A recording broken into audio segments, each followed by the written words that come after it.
quantumlaserpointers.com.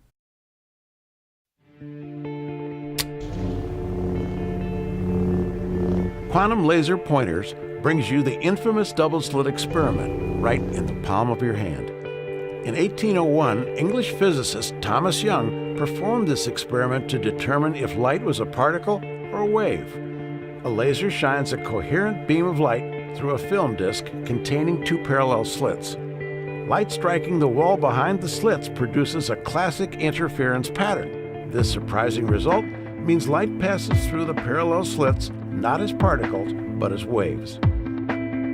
Visit our website or subscribe to our YouTube channel now. Be among the first to see our new line of double-slit lasers, quantumlaserpointers.com.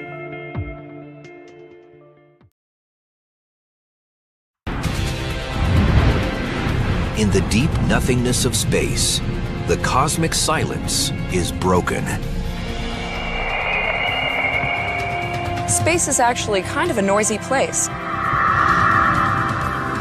Galaxies, stars, planets, and moons sing out with strange and alien music. They sound a little bit like an alien fax. Now, the cosmic playlist in a top 10 countdown. The greatest hits of the universe in a symphony of alien sounds.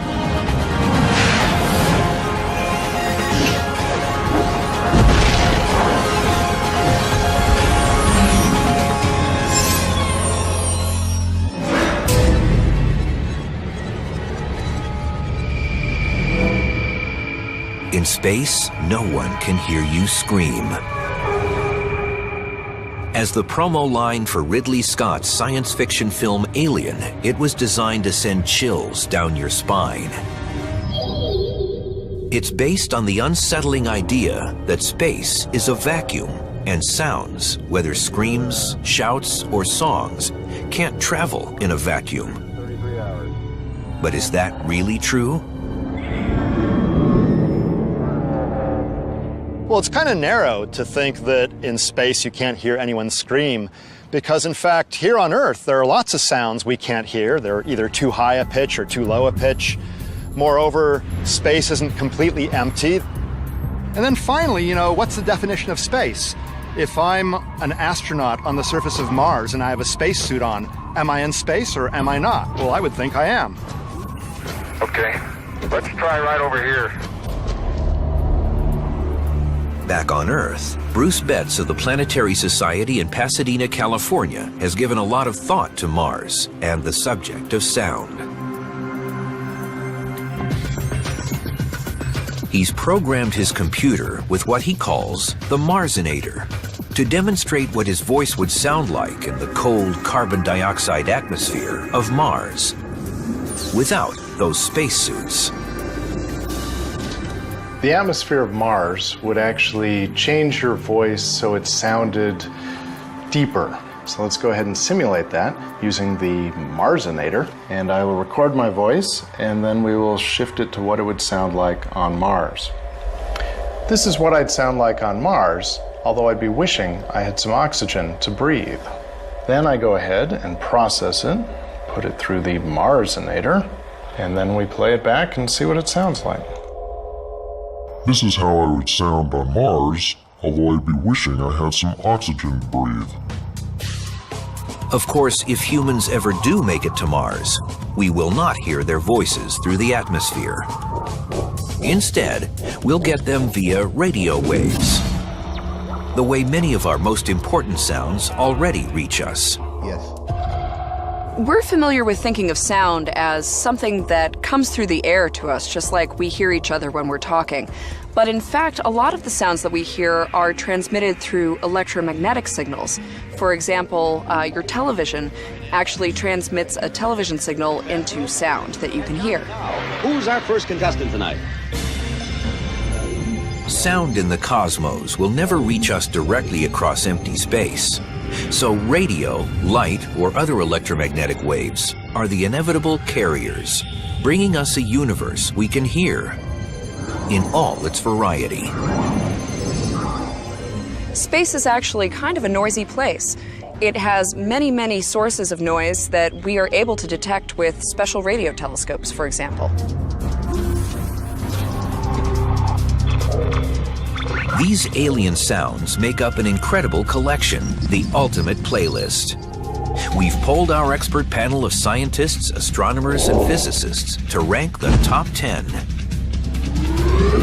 The greatest sounds from the expanse of space, ending with a number 1 that will surprise us all.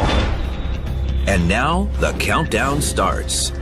Coming in at number 10, ringing out from a distance of 13 billion light years, the birth cry of the universe in a hit called The Audio Afterglow of the Big Bang. It's remarkable that the young universe actually made a sound, and the reason we know that is that we can actually witness the glowing gases that were present at that time. The glow from these gases is known as the cosmic microwave background radiation, or CMBR. It is a faint trace of microwaves that stretches across every point in the sky. Discovered by scientists in the mid-1960s, the radiation is the afterglow of the Big Bang.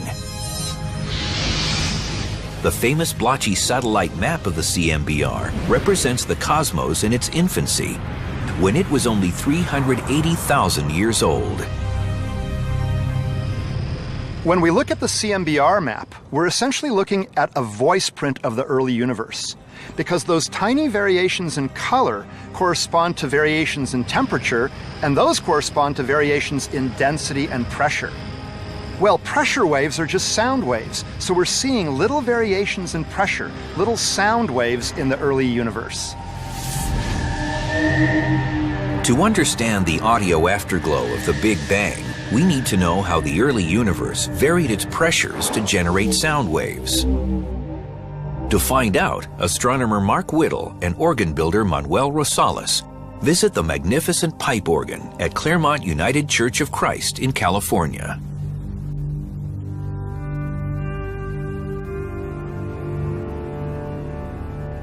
In a way, the 4,000 pipes in this organ are comparable to the voice of the early universe.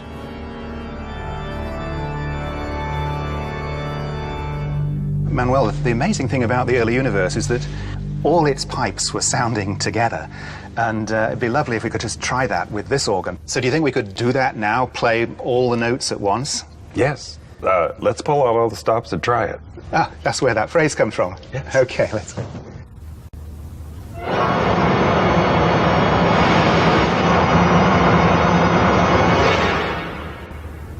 Very powerful, but really hissy, white noise kind of sound. But an even more remarkable thing about the primordial sound is that, in fact, a few particular tones were present and were stronger at any given time.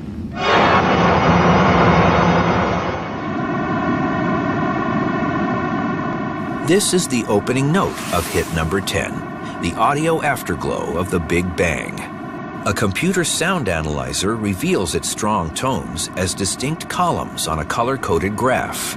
As hissy as the early cosmic sound is, it differs from pure white noise, which has no organized features at all on the analyzer. The sound of the audio afterglow, on the other hand, comes through with a vaguely musical quality.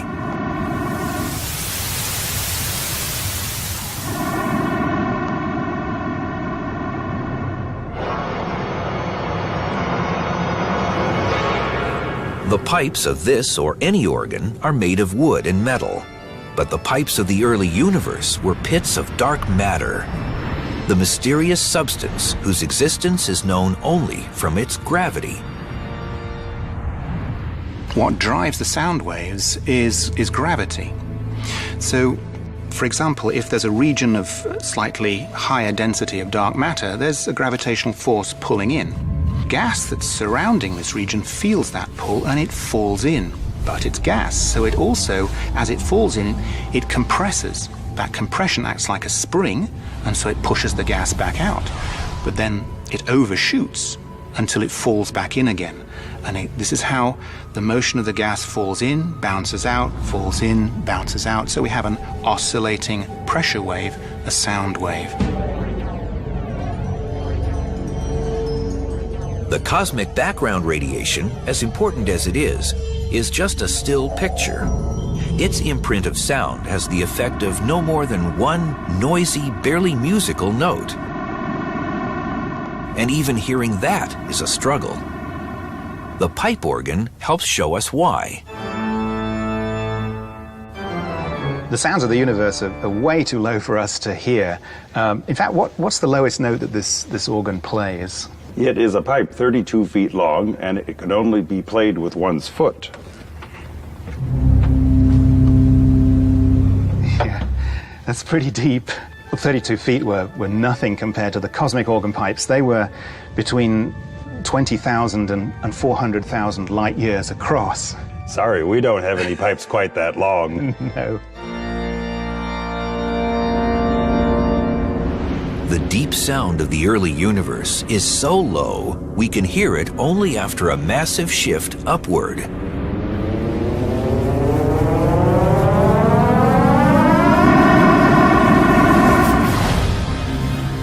The background radiation of the universe dates from 380,000 years after its creation. But what happened before that? Is it possible to uncover the whole song of the universe from the very instant of the Big Bang?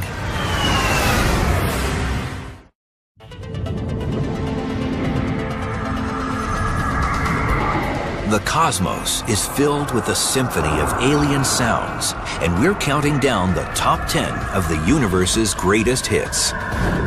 Number 10 on the playlist sings out with the earliest tones of the universe, from the audio afterglow of the Big Bang. But our download of the universe's birth song has some problems. With the cosmic organ playing all its pipes at once, what reaches our ears sounds like only one complex, noisy note. It's only one note because it comes from the pressure waves we read from the map of the cosmic background radiation, which is just a still picture of the sound in the early universe, taken 380,000 years after its birth. How then do we run the clock backwards and hear the rest of the song? Modern cosmology is sufficiently advanced that it's possible to create a computer replication, a simulation of the young universe. It's possible to recreate within a computer what's going on and how the sound developed right from the very, very beginning through those first 400,000 years. They are the same kind of supercomputer simulations that have given us pictures showing how the early universe evolved. The dark matter pipes of the early universe acted like those in the church organ. As bigger pipes were played, deeper notes were sounded. As the universe expanded, there was more space and more time. More space meant bigger pipes, so the notes in the song got lower and lower as the song played out.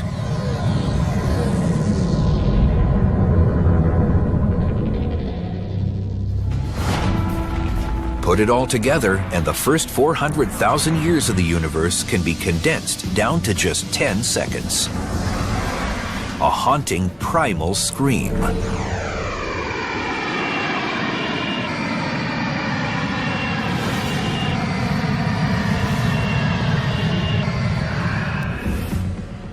The gas that's falling in and out of these dark matter regions is ultimately going to become the first stars, the first galaxies, and ultimately it'll be corralled into the thousands of galaxies that we see around us today. So while it's been amusing really and playful to reproduce these sounds for us to listen to, in the big picture they play an enormously important role in crafting the structure of the universe that's going to unfold and the universe that we find ourselves in today.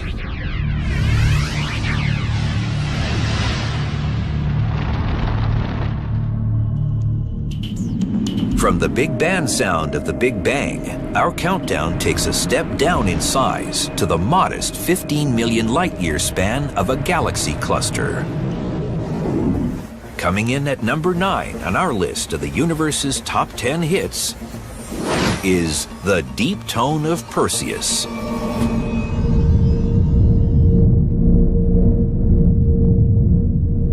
This is low sound to the extreme, emanating from the Perseus cluster, a grouping of roughly 1,000 galaxies, 250 million light-years from Earth.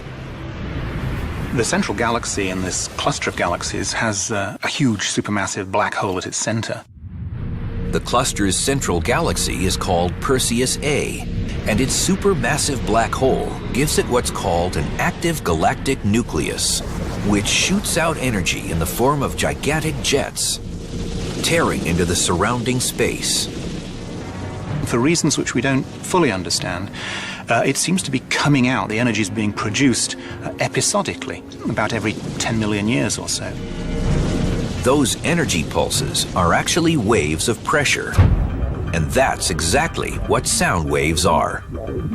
Pressure waves. The wave, as demonstrated by sports fans, has an up and down motion that's very familiar to us.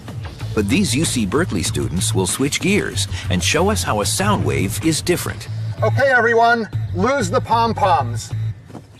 Since sound waves are pressure waves, we're going to build a pressure wave out of all these students. Okay, everybody, let's line up. You go over here and then shoulder to shoulder, just like this. Stretch out over there a little bit. No gaps. You're going to be students colliding with each other like molecules colliding in a sound wave. That's looking a lot better. Do you feel like a bunch of molecules? Okay, this is looking good. We have a bass drum at each end of the line. You'll see why in a minute. We'll get things going with this drummer over here. He's going to hit the drum and watch what happens. In this case, the pressure is a good, healthy shove, and it moves from student to student all the way down the line. At the end, the last student applies his pressure to the second drum by banging on it. This second drum is like our eardrum. When pressure from a sound wave in the air hits our eardrums, we hear the sound. This is just how sound travels through the air, except instead of having students shoving each other, there are air molecules shoving each other. A sound needs a medium to travel through. It can't travel through a vacuum. So in fact, to get from point A to point B, you need air molecules hitting each other. That's how it works. So how do those pressure waves from number 9's deep tones of Perseus travel through what's essentially the vacuum of intergalactic space? Astrophysicist Richard Pogge of Ohio State University gives us a sense of the emptiness in deep space at his school's football stadium. Well, it's true that sound waves can't travel through the vacuum of space. Space is not a complete vacuum. I'm here in Ohio Stadium, home of the Buckeyes. It's very empty today. I'm the only one here, and can't think of a better place to illustrate the vacuum of space. The empty stadium can be a stand-in for the vacuum of space if we compare it with what it looks like on game day. With more than 102,000 people in its seats, Ohio Stadium would be like the atmosphere on Earth, jam-packed with air molecules. So how much do we have to clear out this stadium to equal the vacuum of space? Believe it or not, you have to clear out everybody, including me, and then even I'm too much. No more than a single cell from Pogge's body could remain in Ohio Stadium to come close to the vacuum of deep space. With what seems like almost nothing in the expanse between galaxies of the Perseus cluster, the existence of sound waves seems all the more incredible. How do you propagate a sound wave through empty space when it's mostly empty? Let's use the example of me running down the field. I have to run a long ways before I encounter somebody, but I still encounter somebody and I can pass energy along to them. The same is true of atoms in interstellar space. It has to travel a long ways, maybe 300 light years before it encounters another particle, but when it encounters it, it passes the energy and the wave moves along. The colliding particles in the Perseus cluster also emit faint X-rays, whose traces, imaged by the Chandra Space Telescope, tell us the waves are there. But these waves are huge, and the notes they produce are lower than anything any human has ever experienced. The pitch is about 57 octaves below our hearing, below the middle of a piano range, and that actually qualifies this for the Guinness Book of Records as the deepest pitch known to man. The extreme deep note emanating from Perseus is so far below our hearing range that it can only be approximated. It's been said the galaxy cluster is playing an awesomely low B-flat, and scientists calculate it'll be playing constantly for 2.5 billion years. Number 9's deep tone of Perseus drones on as the countdown advances. A secret number 1 waits at the end of the line, but first, a strange high-pitched squeal hints at what comes in at number 8. Sounds from space and their link to signals from extraterrestrials.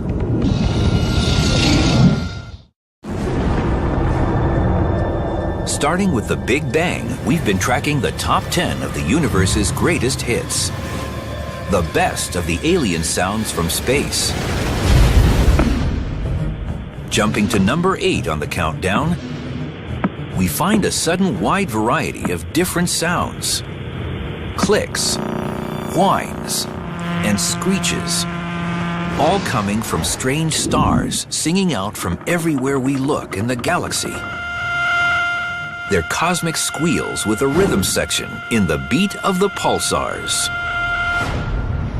Every pulsar has a different sound, but they are all related because they're repeating blips, beating out regular rhythms. The different sounds come from beats sounding out at different speeds. The first pulsars to be detected emitted radio waves so regular that astronomers first thought they were signals from aliens. But the truth about them was quickly discovered. A pulsar is a rapidly rotating neutron star. That's a very dense star, and it's got 2 beams of radiation coming out the poles. As those beams rotate and intersect our line of sight, we see a series of pulses. We can think of pulsars being associated with sound because they were first discovered with radio telescopes. There was a series of beeps that radio telescopes detected. For a slowly rotating pulsar, you might have a series of beats like a metronome. Beep, beep, beep, beep.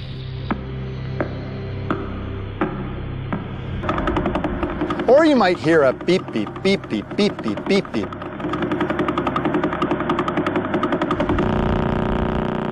Now for a rapidly rotating pulsar, the beeps blur together, so you get like that.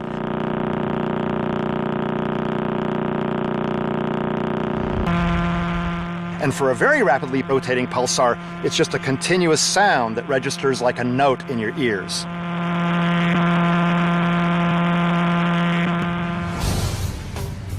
Pulsars form from the collapse of very massive stars after they explode as supernovas. But how long does it actually take for a massive star to collapse? That's what Sherman D. of Tampa, Florida wanted to ask the universe when he texted his question to us. Sherman, the visible effects of a supernova can last for months or years, or even centuries if you're looking at the supernova remnant, the expanding gases. But although it may seem incredible, the collapse of the core of a massive star can take just a second or two, and that's what initiates the supernova explosion. Our own sun isn't massive enough to go supernova, but it is a giant ball of hydrogen, 330,000 times more massive than the Earth and burning by nuclear fusion. So our home star can hardly keep quiet, as our next hit proves. This hot combo chimes in at number 7 on the countdown. Here it is, the Song of the Sun. The sun makes sounds, but they're not really sunny sounds. They're not happy sounds. They're kind of low, ominous roars that gurgle along.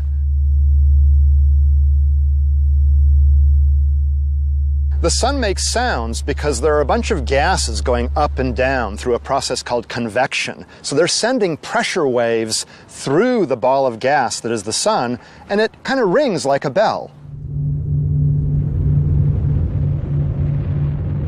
Unlike a bell, the sun rings with 10 million different tones at once. We detect them from the tiny bulges from the pressure waves on the sun's surface. Solar satellites measure the height of the bulges with exquisite accuracy. Apart from sound, they also produce science. So using these sounds from the sun that we can observe, we can actually tell very detailed things about the interior structure of our star. For example, one of the amazing things that we can tell is when there's a sunspot group on the other side of the star, even before it comes around the limb and we're able to see it with our optical telescopes. The sun may be the biggest source for sound in the solar system, but next in line is Jupiter. So coming in at number 6 in the top 10 is a medley of strange electronic jazz from Jupiter.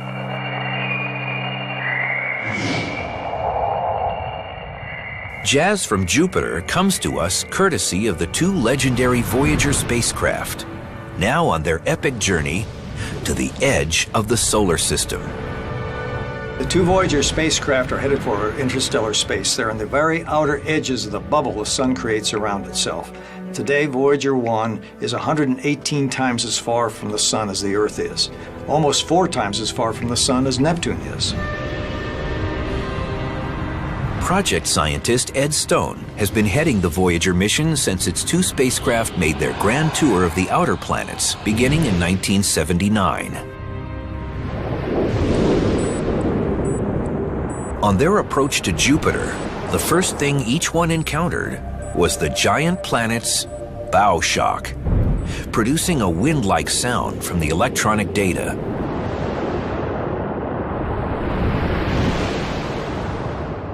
There's a wind blowing outward from the sun at about 1 million miles per hour. It is supersonic. As that wind approaches contact with a magnetic field around, say, Jupiter, it has to go subsonic. There is a sonic shock which forms in front of the magnetic field of Jupiter. That's called the bow shock. It's very much like a sonic shock in front of a supersonic aircraft. More intriguing than the bow shock is the Jovian chorus, sounding something like the chorus of birds chirping at dawn.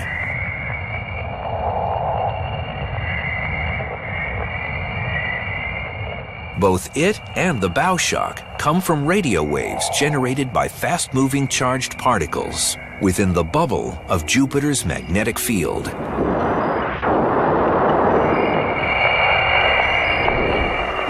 Now, the scramble toward the mysterious number 1 in the top 10 swings to the moons of Jupiter and the rings of Saturn, where the noises from electric loops, glowing gases, and streams of wind vie for distinction as the spookiest sounds in the solar system.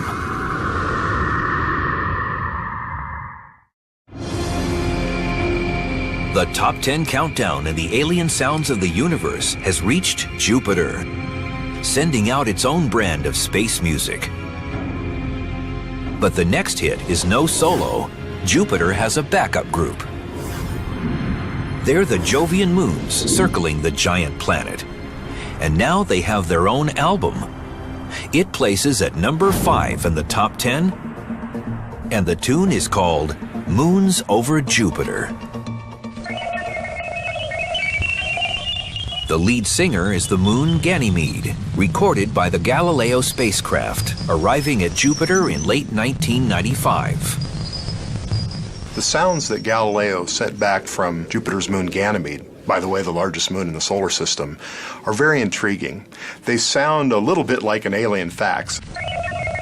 In fact, when I played that sound clip in my office yesterday, people came around the corners to see what was going on, if I was receiving some alien transmission.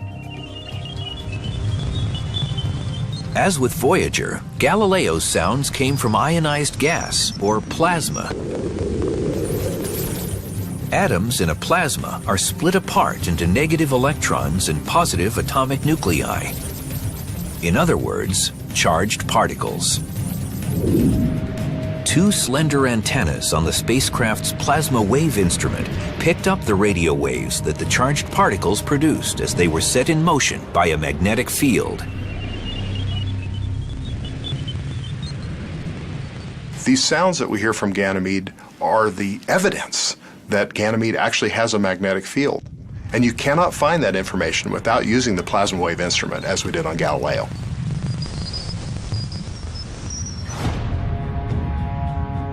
A very sudden burst of alien sound came from another of Jupiter's moons. It happened when Galileo flew over Io's North Pole.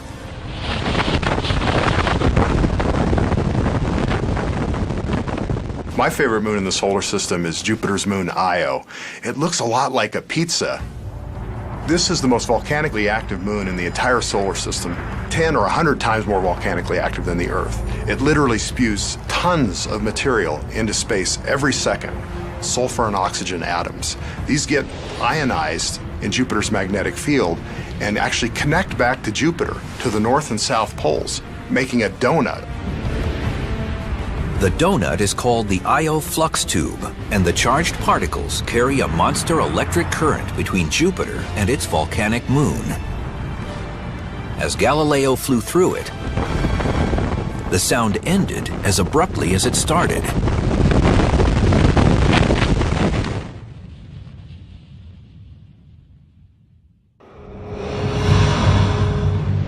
With Jupiter and its moons finishing their acts, our countdown swings to Saturn, smaller than Jupiter, but right up there in the top 10. The ringed planet comes in at number 4 on the list.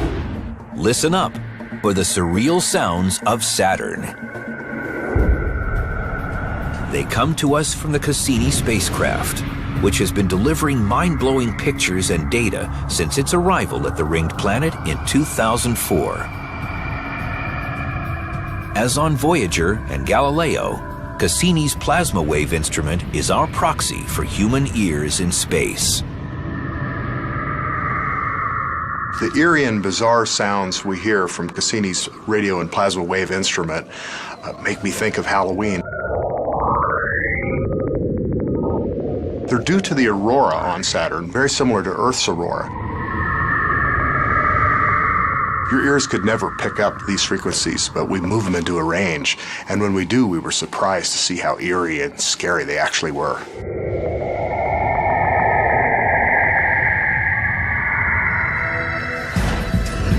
The surreal sounds of Saturn isn't the ringed planet's only song on the countdown. Turn it over and we find number 3 on the playlist, Saturn's Flip Side. Scientists call this hit a crossover.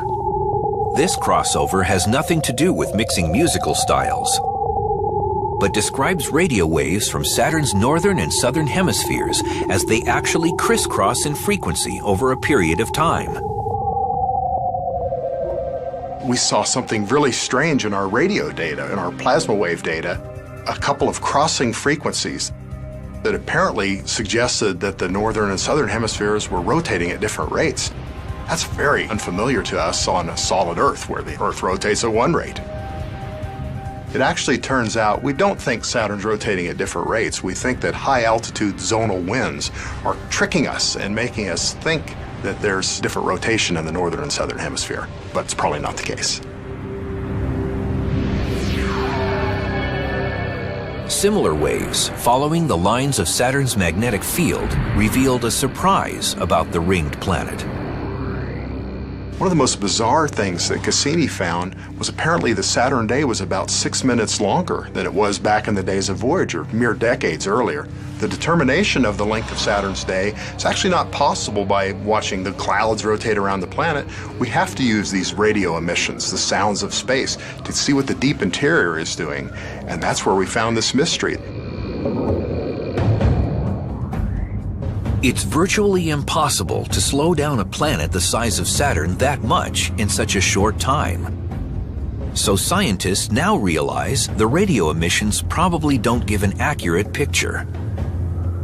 And by sophisticated mapping of Saturn's winds, they now have a better take on Saturn's day, which happens to be 10 hours, 34 minutes, and 13 seconds long. Now, we're closing in on the surface of Titan, Saturn's biggest moon, as it swings into the Alien Sounds countdown. Hit number 2 rings out as Totally Titan. And it opens with an otherworldly hiss from an actual microphone on the Huygens lander, separated from Cassini and parachuting through Titan's methane atmosphere nearly 1 billion miles away from Earth. If you're parachuting, you're going to hear that's exactly what we hear in these Huygens sounds. The sound was transmitted as the lander headed toward Titan's surface in 2005. The acoustic sensor on Huygens was essentially a microphone, but it only sampled every couple seconds. It would take a little sound, tiny sound bite, and then nothing, and then a tiny sound bite. It wasn't planned to turn that into sounds that the public could hear. But unlike the other sounds from Saturn, these were not converted from radio waves. They began as true sound waves in Titan's methane atmosphere. And the Planetary Society stepped in to convert the staccato sampling of the microphone into something audible to human ears.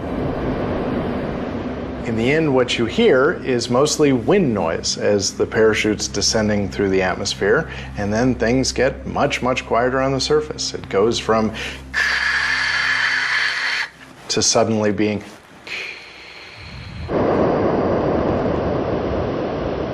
but what's really profound is we're hearing sounds taken by an actual acoustic sensor from 1 billion miles away. First time we've ever heard sounds from another planet or moon around another planet. But the rushing wind wasn't the only sound coming from Huygens. As data streamed in from the lander on the way to Titan's surface, white-knuckled engineers in mission control held their breath, hoping the intrepid spacecraft would make its landing safely. The final chapter in the story is told in an incredible music video, guaranteed to keep you on the edge of your seat.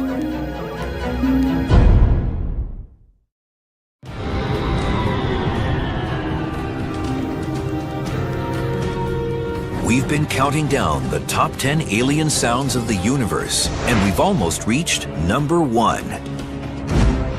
But first, we're shifting into high gear, as number 2 runs with an astronomical riff from the Huygens space probe visiting Saturn's largest moon, Titan.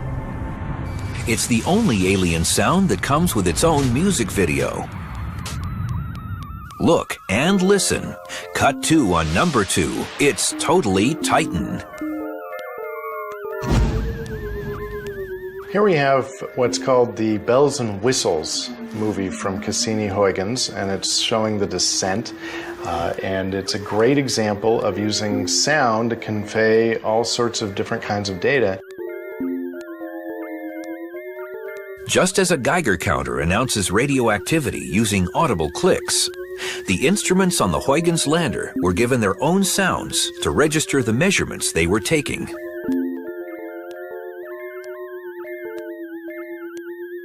Those chimes you hear, each one of those means that an instrument was taking a picture or some other kind of data. Different instruments are a different chime.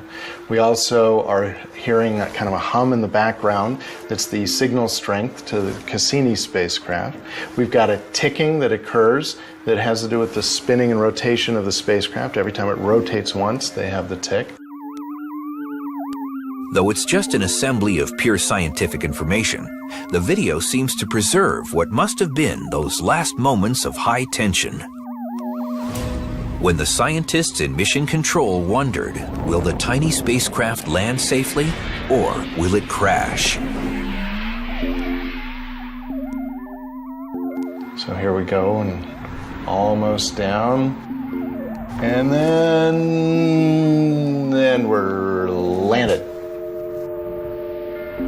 Mission accomplished. With sound 1 billion miles away. Totally Titan has been a thrill at number 2 on the countdown. But now we spin the platter on the mysterious number 1. A song that comes from a place totally unlike anything else in the universe we've ever encountered. While some remind us of the strange signals from Jupiter and Saturn, there are also sounds in this song that are completely different from anything we've measured or detected anywhere else in the cosmos. Because number 1 on the countdown has sounds alien to the entire universe, except with a place where they originate. Number 1 in the universe's greatest hits resounds with echoes of a singular place. The echoes of Earth.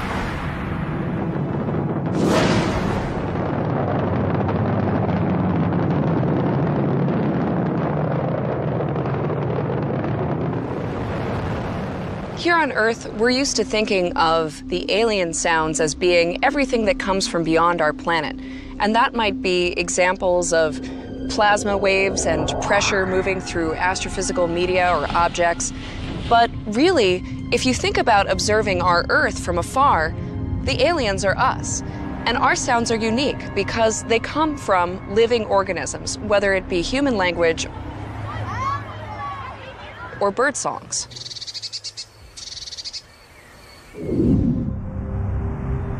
An alien probe exploring Earth space would certainly pick up the Jupiter or Saturn-like sounds of charged particles propelled by Earth's magnetic field. But our planet, unlike the others, also emits radio waves, broadcast into the cosmos by human beings.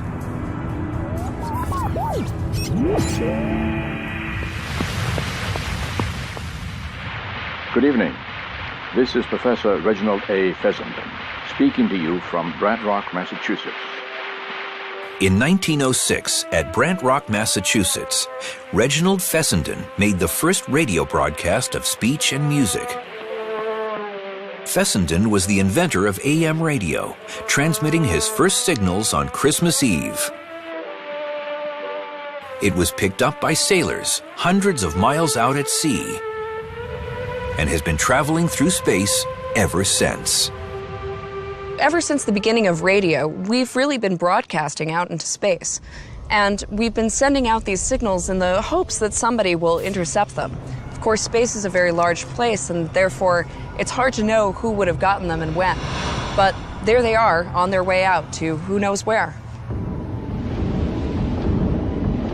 Hello from the children of planet Earth.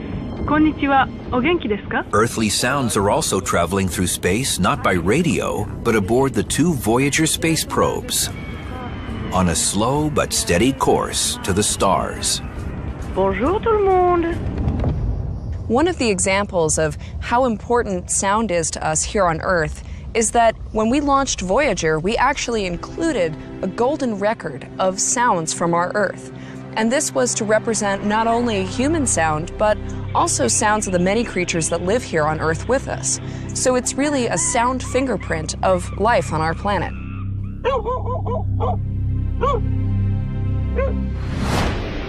As we take our own place among the top 10 hits in our playlist, we realize they only scratch the surface of the cosmic voices calling out in the void. From creation to the present day, space has produced a broad catalog of sounds to accompany its brilliant sights. As strange as these many sounds seem, we've learned that they carry important messages, helping to solve mysteries of nature and our ultimate understanding of the universe.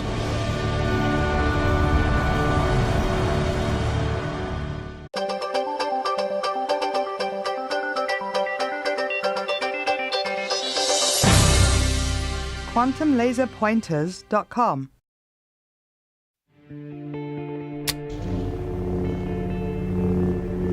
quantum laser pointers brings you the infamous double-slit experiment right in the palm of your hand. In 1801, English physicist Thomas Young performed this experiment to determine if light was a particle or a wave.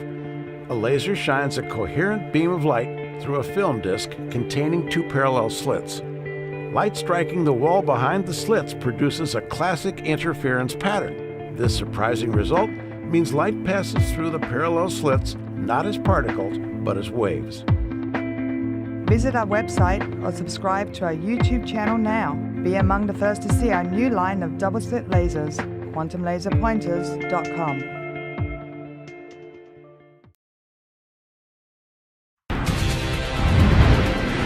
In the deep nothingness of space, the cosmic silence is broken. Space is actually kind of a noisy place. Galaxies, stars, planets, and moons sing out with strange and alien music. Birth cry of the universe in a hit called The Audio Afterglow of the Big Bang.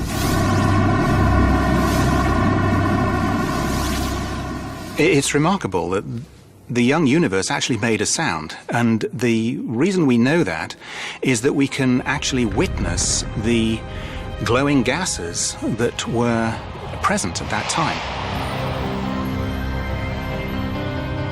The glow from these gases is known as the cosmic microwave background radiation, or CMBR. It is a faint trace of microwaves that stretches across every point in the sky. Discovered by scientists in the mid-1960s, the radiation is the afterglow of the Big Bang. The famous blotchy satellite map of the CMBR represents the cosmos in its infancy, when it was only 380,000 years old. When we look at the CMBR map, we're essentially looking at a voice print of the early universe, because those tiny variations in color correspond to variations in temperature, and those correspond to variations in density and pressure. Well, pressure waves are just sound waves, so we're seeing little variations in pressure, little sound waves in the Earth. I am. Okay, let's try right over here. Back on Earth, Bruce Betts of the Planetary Society in Pasadena, California, has given a lot of thought to Mars and the subject of sound. He's programmed his computer with what he calls the Marsinator to demonstrate what his voice would sound like in the cold carbon dioxide atmosphere of Mars, without those spacesuits. The atmosphere of Mars would actually change your voice so it sounded deeper. So let's go ahead and simulate that using the Marsinator. And I will record my voice, and then we will shift it to what it would sound like on Mars. This is what I'd sound like on Mars, although I'd be wishing I had some oxygen to breathe. Then I go ahead and process it, put it through the Marsinator, and then we play it back and see what it sounds like. This is how I would sound on Mars, although I'd be wishing I had some oxygen to breathe. Of course, if humans ever do make it to Mars, we will not hear their voices through the atmosphere. Instead, we'll get them via radio waves, the way many of our most important sounds already reach us. Yes. We're familiar with thinking of sound as something that comes through the air to us, just like we hear each other when we're talking. But in fact, a lot of the sounds that we hear are transmitted through electromagnetic signals. For example, your television actually transmits a television signal into sound that you can hear. Who's our first contestant tonight? Sound in the cosmos will never reach us directly across empty space. So radio, light, or other electromagnetic waves are the inevitable carriers, bringing us a universe we can hear in all its variety. Space is actually kind of a noisy place. It has many, many sources of noise that we are able to detect with special radio telescopes, for example. These alien sounds make up an incredible collection, the ultimate playlist. We've polled our expert panel of scientists, astronomers, and physicists to rank the top 10. The greatest sounds from the expanse of space, ending with a number 1 that will surprise us all. And now, the countdown starts. Coming in at number 10, ringing out from a distance of 13 billion light years. Sound a little bit like an alien fax. Now, the cosmic playlist in a top 10 countdown. The greatest hits of the universe. In a symphony of alien sounds.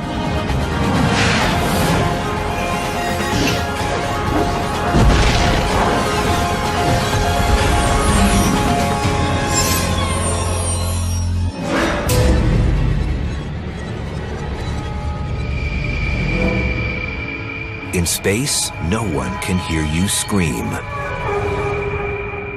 As the promo line for Ridley Scott's science fiction film Alien, it was designed to send chills down your spine. It's based on the unsettling idea that space is a vacuum, and sounds, whether screams, shouts, or songs, can't travel in a vacuum. But is that really true? Well, it's kind of narrow to think that in space you can't hear anyone scream, because in fact, here on Earth, there are lots of sounds we can't hear. They're either too high a pitch or too low a pitch. Moreover, space isn't completely empty. And then finally, what's the definition of space? If I'm an astronaut on the surface of Mars and I have a spacesuit on, am I in space or am I not? Well, I would think